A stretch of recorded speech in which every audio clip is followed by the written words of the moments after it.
Mobile ಬೇಟೆ ಮುಂದುವರೆದಿದೆ. ರಾಜ್ಯದ ಹಲವು ಜೈಲುಗಳಲ್ಲಿ ಅಧಿಕಾರಿಗಳ ತಪಾಸಣೆಯ ವೇಳೆ ಮೊಬೈಲ್ ಫೋನ್ಗಳು, ಯುಎಸ್ಬಿ ಕೇಬಲ್ಗಳು ಪತ್ತೆಯಾಗಿದೆ.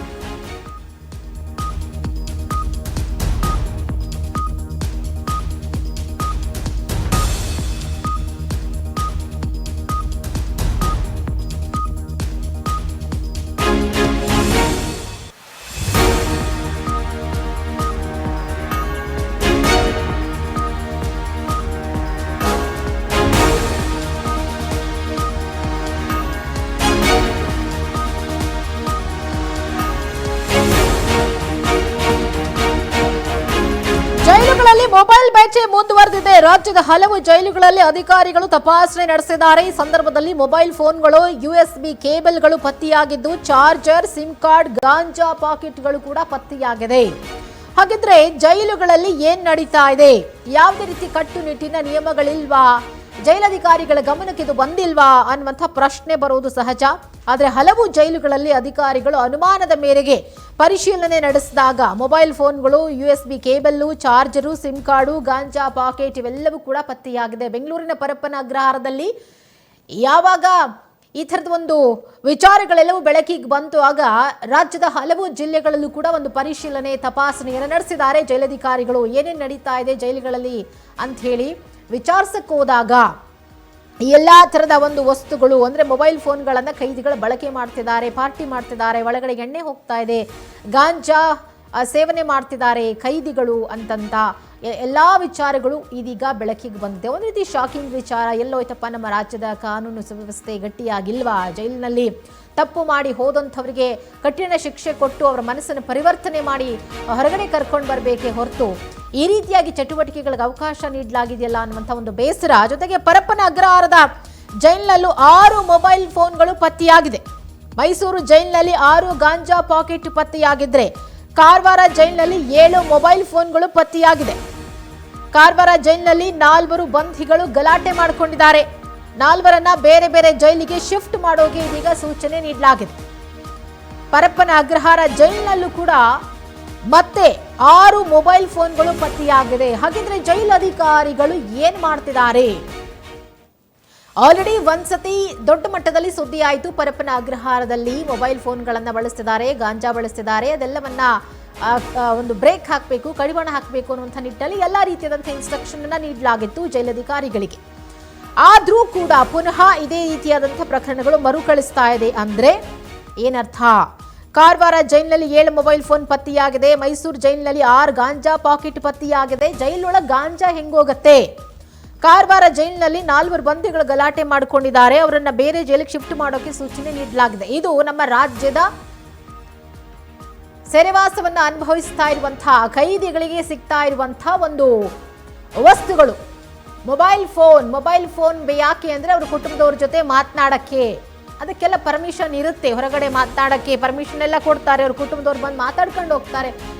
ಇನ್ಯಾವ ವಿಚಾರಕ್ಕೆ ಅವ್ರಿಗೆ ಮೊಬೈಲ್ ಬೇಕು? ಹಂಗಿದ್ರೆ ತಪ್ಪು ಮಾಡಿ ಆಲ್ರೆಡಿ ಒಳಗಡೆ ಇರುವಂಥವ್ರು, ಶಿಕ್ಷೆ ಅನುಭವಿಸ್ತಾ ಇರುವಂಥವ್ರು, ಅವ್ರಿಗೆ ಯಾಕೆ ಮೊಬೈಲ್ ಬೇಕು? ಗಾಂಜಾ ಯಾಕೆ ಬೇಕು? ಗಾಂಜಾ ಹೆಂಗ್ ಜೈಲೊಳಗಡೆ ಸಪ್ಲೈ ಆಗ್ತಾ ಇದೆ? ಇದೆಲ್ಲದರ ತನಿಖೆ ಮತ್ತೊಮ್ಮೆ ಆಗಬೇಕಾಗಿದೆ. ಇದೆಲ್ಲದಕ್ಕೂ ಕಾರಣ ಜೈಲಧಿಕಾರಿಗಳು ನೆಟ್ಟಗಿದ್ದಿದ್ರೆ ಇವತ್ತು ಈ ಥರದ ಪರಿಸ್ಥಿತಿ ಜೈಲಿಗೆ ಬರ್ತಾ ಇರಲಿಲ್ಲ. ಪರಪ್ಪನ ಅಗ್ರಹಾರ ಜೈಲಿನಲ್ಲಿ ಅಕ್ರಮಗಳ ಸದ್ದು ಜಾಸ್ತಿ ಆಗ್ತಾ ಇದೆ. ನೋಡಿ, ಒಂದ್ ಕಡೆ ಗಲಾಟೆ ಮಾಡ್ಕೊಳ್ತಿದ್ದಾರೆ ಅಲ್ಲಿ ಒಳಗೆ ಇರುವಂತ ಬಂಧಿಗಳು, ಅವರನ್ನು ಒಂದ್ ಕಡೆ ಕಂಟ್ರೋಲ್ ಮಾಡಬೇಕು. ಪರಪ್ಪನ ಅಗ್ರಹಾರ ಜೈಲಿನಲ್ಲಿ ಅಕ್ರಮಗಳ ಸದ್ದು ಜಾಸ್ತಿ ಆಗ್ತಾ ಇರುವಂತಹ ಹಿನ್ನೆಲೆ ಕರ್ಮಕಾಂಡಗಳಿಗೆ ಅಂತ್ಯ ಹಾಡೋದಕ್ಕೆ ಖಡಕ್ ಅಧಿಕಾರಿ ಇದೀಗ ಎಂಟ್ರಿ ಕೊಟ್ಟಿದ್ದಾರೆ. ಇಷ್ಟು ದಿನ ಪರಪ್ಪನ ಅಗ್ರಹಾರದಲ್ಲಿ ಆಡ್ತಿದ್ದಂತಹ ಎಲ್ಲ ಆಟಕ್ಕೂ ಇದೀಗ ಬ್ರೇಕ್ ಬೀಳ್ತಾ ಇದೆ. ಕಾರಣ ಪರಪ್ಪನ ಅಗ್ರಹಾರ ಜೈಲಿನಲ್ಲಿ ಅಲೋಕ್ ಕುಮಾರ್ ರೌಂಡ್ಸ್ ಹಾಕಿದ್ದಾರೆ. ಅವರು ಅಲ್ಲಿ ನೇಮಕ ಆಗಿದ್ದ ಮೊದಲ ದಿನದಿಂದಲೇ ಅವರ ತಮ್ಮ ಕರ್ತವ್ಯವನ್ನ ಬಹಳ ಸ್ಟ್ರಿಕ್ಟ್ ಆಗಿ ಮಾಡೋಕ್ ಶುರು ಮಾಡಿದ್ದಾರೆ. ಖೈದಿಗಳಿಗೆ ಮೊಬೈಲ್, ಗಾಂಜಾ ಸಪ್ಲೈ ಆದ್ರೆ ಹುಷಾರ್ ಅನ್ನುವಂತ ವಾರ್ನಿಂಗ್ ಕೊಟ್ಟಿದ್ದಾರೆ ಅಲೋಕ್ ಕುಮಾರ್. ಜೈಲಧಿಕಾರಿಗಳಿಗೆ 15 ದಿನ ಡೆಡ್ ಲೈನ್ ಕೊಟ್ಟಿದ್ದಾರೆ. ಯಾಕೆ ಈ ರೀತಿ ಅಕ್ರಮ ನಡೀತಾ ಇರೋದೆಲ್ಲದಕ್ಕೂ ಕೂಡ ನೀವು ಬ್ರೇಕ್ ಹಾಕಬೇಕು. ನಿಮಗೆ 15 ದಿನಗಳ ಡೆಡ್ ಲೈನ್. ಅದಾದ ಬಳಿಕ ಮತ್ತೆ ಏನಾದ್ರೂ ಎಲ್ಲವೂ ರಿಪೀಟ್ ಆದ್ರೆ ಖಂಡಿತ ಯಾರು ಇದಕ್ಕೆ ಕಾರಣರಾಗಿರ್ತಾರೋ ಜೈಲಧಿಕಾರಿಗಳು ಅವರ ವಿರುದ್ಧ ಕಾನೂನಿನ ಕ್ರಮ ತೆಗೆದುಕೊಳ್ತಾರೆ. ಅಕ್ರಮಗಳಿಗೆ ಕೈ ಜೋಡಿಸಿದ್ರೆ ಗಂಭೀರ ಪರಿಣಾಮವನ್ನ ಎದುರಿಸಬೇಕಾಗುತ್ತೆ ಎನ್ನುವಂತ ಖಡಕ್ ಎಚ್ಚರಿಕೆ ಕೊಟ್ಟಿದ್ದಾರೆ. ಕೈದಿಗಳಿಗೆ ಮೊಬೈಲ್ ಗಾಂಜಾ ಸಪ್ಲೈ ಆದ್ರೆ ಹುಷಾರ್, ಜೈಲಿನಲ್ಲಿ ಎಲ್ಲ ಅಕ್ರಮಗಳು ಬಂದಾಗಬೇಕು. ಪರಪ್ಪನ ಅಗ್ರಹಾರ ಜೈಲಿನಲ್ಲಿ ಅಲೋಕ್ ಕುಮಾರ್ ರೌಂಡ್ಸ್ ಹಾಕಿರುವಂತಹ ಸಂದರ್ಭದಲ್ಲಿ ಕೊಟ್ಟಿರುವಂತಹ ವಾರ್ನಿಂಗ್ ಇದು. 15 ದಿನಗಳ ಕಾಲ ಡೆಡ್ ಲೈನ್ ಕೊಟ್ಟಿದ್ದಾರೆ. ಅಷ್ಟರಲ್ಲಿ ಎಲ್ಲ ಪರಿಶೀಲನೆ ಮಾಡಿ ಯಾವ್ಯಾವ ಕೈದಿಗಳ ಹತ್ರ ಏನೇನಿದೆ, ಗಾಂಜಾ ಇದೆಯಾ, ಮೊಬೈಲ್ ಇದೆಯಾ, ಬೇರೆ ಏನಿದೆ ಎಲ್ಲವನ್ನ ಕಿತ್ಕೊಳ್ಳಿ. ಒಬ್ಬ ಖೈದಿ ಜೈಲಿನಲ್ಲಿ ಹೇಗಿರಬೇಕು ಹಾಗಿರೋಕೆ ಅವಕಾಶ ಮಾಡಿಕೊಡಿ. ಅವರಿಗೆ ಯಾವುದೇ ರೀತಿಯ ಅಕ್ರಮ ಚಟುವಟಿಕೆಗಳಲ್ಲಿ ಭಾಗಿಯಾಗೋದಕ್ಕೆ ಅವಕಾಶ ಮಾಡಿಕೊಡಬೇಡಿ. ಇನ್ ಕೇಸ್ ಮಾಡಿಕೊಟ್ಟಿದ್ದೇ ಆದ್ರೆ, ಅಂಥ ಕೃತ್ಯಗಳಲ್ಲಿ ನೀವು ಕೈ ಜೋಡಿಸಿದ್ದೇ ಆದ್ರೆ ನಿಮ್ಮ ಮೇಲೆ ಗಂಭೀರ ಪರಿಣಾಮ ಬೀಳತ್ತೆ. ನೀವು ಗಂಭೀರ ಪರಿಣಾಮಗಳನ್ನು ಎದುರಿಸಬೇಕಾಗತ್ತೆ. ಹೀಗಾಗಿ ಡೆಡ್ ಲೈನ್ ಕೊಟ್ಟಿದ್ದಾರೆ 15 ದಿನಗಳ ಕಾಲ ಜೈಲಧಿಕಾರಿಗಳಿಗೆ. ನಿನ್ನೆ ನಟ ದರ್ಶನ್ ಇದ್ದ ಸೆಲ್ಗೂ ಭೇಟಿ ಕೊಟ್ಟು ಪರಿಶೀಲನೆ ನಡೆಸಿದ್ದಾರೆ ಅಲೋಕ್ ಕುಮಾರ್. ಯಾವುದೇ ಕುಂದುಕೊರತೆ ಇಲ್ಲ ಅಂದ್ರ ದರ್ಶನ್. ಏನ್ ಹೇಳಿದ್ದಾರೆ ದರ್ಶನ್? ಹಾಗಿದ್ರೆ ಅಲೋಕ್ ಕುಮಾರ್ ನೋಡಿ ದಾಸ ಸೈಲೆಂಟ್ ಆಗಿದ್ರಂತೆ. ದರ್ಶನ್ ಇರೋ ಸೆಲ್ ನಲ್ಲಿ 6 ಖೈದಿಗಳಿದ್ದಾರೆ. ಅಲೋಕ್ ಕುಮಾರ್ ಅವರು ಪರಪ್ಪನ ಅಗ್ರಹಾರಕ್ಕೆ ಭೇಟಿ ಕೊಟ್ಟಂತ ಸಂದರ್ಭದಲ್ಲಿ ದರ್ಶನ್ ಅವರು ಇರುವಂತ ಸೆಲ್ಗೂ ಕೂಡ ಹೋಗಿ ವಿಸಿಟ್ ಮಾಡಿದ್ದಾರೆ. ಯಾವುದೇ ಕುಂದು ಕೊರತೆ ಇಲ್ಲ ಅಂತ ದರ್ಶನ್ ಹೇಳಿದಾರಾ ಅಥವಾ ಏನಾದ್ರೂ ಕಂಪ್ಲೇಂಟ್ಗಳು ಹೇಳಿದಾರಾ? ಅಲೋಕ್ ಕುಮಾರ್ ಅವರನ್ನ ನೋಡಿ ದಾಸ ಸೈಲೆಂಟ್ ಆಗಿದ್ದಾರಂತೆ, ಏನು ಮಾತನಾಡಿಲ್ಲ. ದರ್ಶನ್ ಇರೋ ಸೆಲ್ ನಲ್ಲಿ ಈಗ ಆಲ್ರೆಡಿ 6 ಖೈದಿಗಳು ಕೂಡ ಇದ್ದಾರೆ. ಸೊ ಅಲ್ಲಿಂದ ಏನು ಮಾಹಿತಿ ಬಂದಿಲ್ಲ. ದರ್ಶನ್ ಅವರು ಕೂಡ ಸೈಲೆಂಟ್ ಆಗಿದ್ದಾರೆ. ಕಾರಣ ಅವರ ಸಿನಿಮಾ ರಿಲೀಸ್ ಆಗಿದೆ, ಹಾಗಾಗಿ ಆ ಖುಷಿಯಲ್ಲಿದ್ದಾರೆ ದರ್ಶನ್. ಜೈಲು ಭೇಟಿ ಬಳಿಕ ಅಲೋಕ್ ಕುಮಾರ್ ರಿಯಾಕ್ಟ್ ಮಾಡಿದ್ದಾರೆ. ಜೈಲಿನ ಒಳಗೆ ಹೊರಗೆ ಪರಿಶೀಲನೆ ನಡೆಸಿದ್ದೇನೆ. ಜೈಲು ಖೈದಿಗಳು, ಅಧಿಕಾರಿಗಳು ಕುಂದುಕೊರತೆ ಏನು ಅಂತ ಹೇಳಿ ನಾನು ಕೇಳಿದ್ದೇನೆ. ಜೈಲಿನ ಅಕ್ರಮಗಳ ಕಡಿವಾಣಕ್ಕೆ 15 ದಿನಗಳ ಕಾಲಾವಕಾಶ ಕೊಟ್ಟಿದ್ದೇನೆ. ಬಳಿಕ ಅಕ್ರಮ ಚಟುವಟಿಕೆ ಕಂಡು ಬಂದ್ರೆ ಕ್ರಮ ಖಂಡಿತ ನಾನು ತಗೊಳ್ತೀನಿ. ಜೈಲು ಭೇಟಿ ಬಳಿಕ ಅಲೋಕ್ ಕುಮಾರ್ ಕೊಟ್ಟಿರುವಂತಹ ಹೇಳಿಕೆ.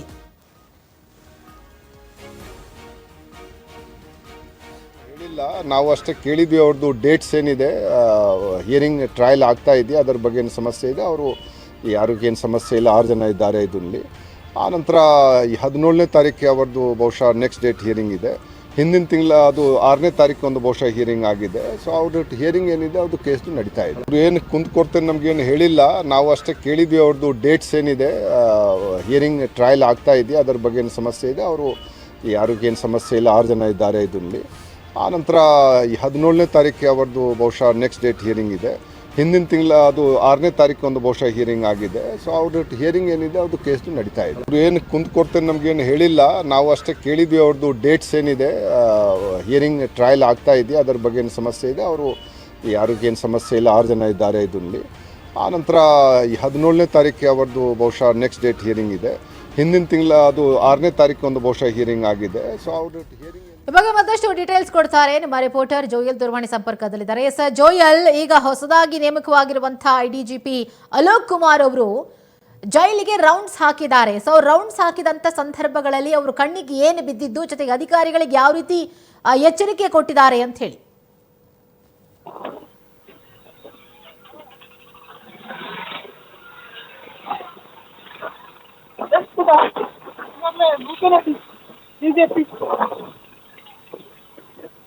ಈಗಾಗಲೇ ನೂತನ DGP ಅಲೋಕ್ ಕುಮಾರ್ ಅವರು ಪರಪ್ಪನ ಅಗ್ರಹಾರ ಜೈಲಿಗೆ ಭೇಟಿ ನೀಡಿದ್ದಾರೆ. ಹಾಗಾಗಿ ಅಕ್ರಮಗಳಿಗೆ ಹಾಗೆ ಕಡಿವಾಣ ಹಾಕುವಂತ ಹಾಗೂ ಸ್ವಚ್ಛತೆ ಕಾಪಾಡುವಂತೆ ಸಿಬ್ಬಂದಿಗಳಿಗೆ ಖಡಕ್ ಎಚ್ಚರಿಕೆಯನ್ನು ನೀಡಿದ್ದಾರೆ.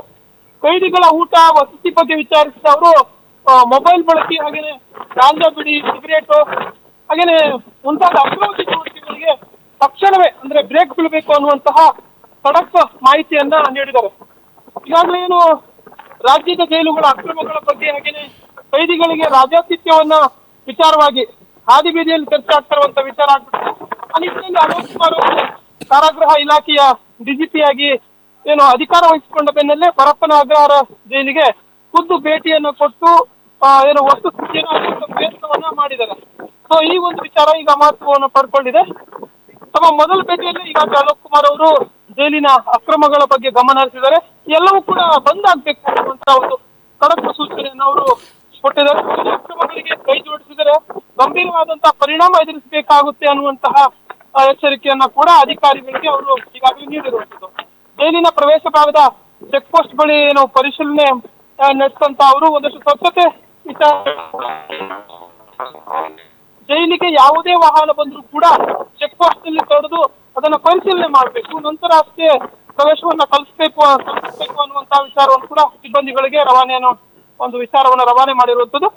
ಹಾಗೇನೆ ಜೈಲಿನ ವಾಹನ ನಿಲುಗಡೆ ಸ್ಥಳದಲ್ಲಿ ಏನು ಅವ್ಯವಸ್ಥೆಯನ್ನ ಕೂಡ ನೋಡಿ ಅವರು ಒಂದಷ್ಟು ಅಸಮಾಧಾನ ವ್ಯಕ್ತಪಡಿಸಿದ್ದಾರೆ. ಇಷ್ಟು ದೊಡ್ಡ ಜಾಗ ಇದ್ರೂ ಕೂಡ ಯಾಕೆ ಸಮರ್ಪಕವಾಗಿ ಬಳಕೆ ಮಾಡ್ಕೊಳ್ತಾ ಇಲ್ಲ, ಹಾಗೇನೆ ಯಾಕೆ ಜಾಗವನ್ನು ಸ್ವಚ್ಛವಾಗಿ ಇಟ್ಕೊಳ್ತಾ ಇಲ್ಲ ಅನ್ನುವಂತ ಒಂದು ವಿಚಾರದ ಬಗ್ಗೆ ಅವರು ಆಕ್ರೋಶವನ್ನು ವ್ಯಕ್ತಪಡಿಸಿದ್ದಾರೆ.